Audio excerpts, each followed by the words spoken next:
দুষ্টু কোকিল গানে মিমি চক্রবর্তীর নাকি একটা এক্সট্রিম লেভেলের নুড সিন আছে, আর সোশ্যাল মিডিয়ায় সেটা অত্যন্ত কন্ট্রোভার্সিয়াল ইস্যুতে পরিণত হয়েছে। আমার অ্যাসিস্ট্যান্ট আমাকে বলল, হুজুর, এই ইস্যুতে কিছু মেসেজ ড্রপ করার জন্য অনেকে আপনাকে রিকোয়েস্ট করেছে।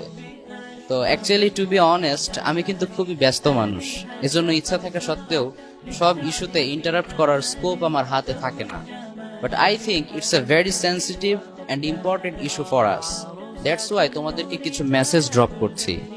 ফার্স্ট অফ অল, আমরা সকলেই জানি যে ইসলাম আমাদেরকে এ ধরনের সিনেমা দেখা সাপোর্ট করে না, হারাম করেছে আমাদের জন্য। বাট একটা সময় ছিল যখন বাংলার ম্যাঙ্গো পিপল, মানে আমজনতা, ফ্যামিলির সবাইকে নিয়ে একসাথে অ্যাটলিস্ট বাংলা সিনেমাগুলো দেখতো। বাট বাংলা সিনেমার স্ট্যান্ডার্ড নামতে নামতে এখন এমন পর্যায়ে এসেছে যে পাশে গার্লফ্রেন্ডকে রেখে এ ধরনের সিনেমা দেখতেও লজ্জা লাগবে। ঠিক কিনা বলো যুবক ভাইয়েরা? সেন্সর বোর্ডের মেম্বাররা কি যে করে আমার বুঝে আসে না। How can they be so irresponsible?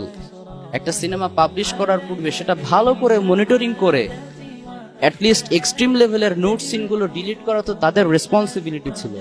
তারা তাদের দায়িত্ব ঠিকঠাক পালন করে নাই। এজন্য আমাদেরকে খুব বেশি সতর্ক থাকতে হবে, অ্যালার্ট থাকতে হবে যুবক ভাইয়েরা।